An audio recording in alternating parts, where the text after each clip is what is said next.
So here, welcome to this episode of MBBS Abroad, where we talk about colleges and universities abroad. But यहाँ पे मैं किसी college और university की बात नहीं कर रही हूँ, मैं बात कर रही हूँ कि अगर आप पीजी प्लान कर रहे हो तो कौन सी ऐसी 5 कंट्रीज हैं जहाँ का PG is equivalent to Indian course without any examination. That is what I'm going to discuss in this episode. So let's get started with this episode.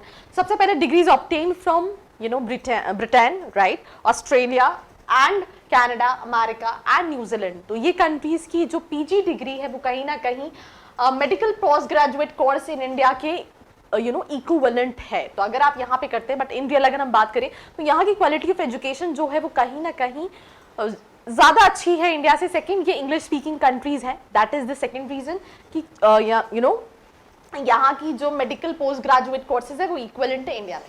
They are qualified for therapeutic and teaching fields, right. इन दोनों fields के लिए वो qualified है. The NMC mentioned this in the order of appointment terms for medical teachers. जो equivalency है will be given only after the students complete the course and get permission to practice in that country. Let's say आपने Britain से किया, right, तो आपको वहाँ का practice का जब लाइसेंस मिलता है देन ही ये इक्विवेलेंट है. ऐसा नहीं है कि आप पढ़ रहे हैं और आपको वहाँ की प्रैक्टिस का भी लाइसेंस नहीं और ये इक्विवेलेंट हो जाएगा. These individuals will qualify to be appointed assistant professors and these degrees will be considered for promotions. The guidelines note.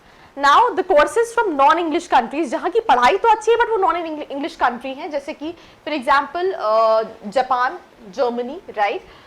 ये क्वालिटी एजुकेशन तो देती हैं बट नॉन इंग्लिश स्पीकिंग है. दैट इज द रीजन इनको उन्होंने approve नहीं किया है. सिंपल सी चीज है. They are not in the list, and the online courses conducted by foreign universities in association with medical colleges in India will also not be recognized, right?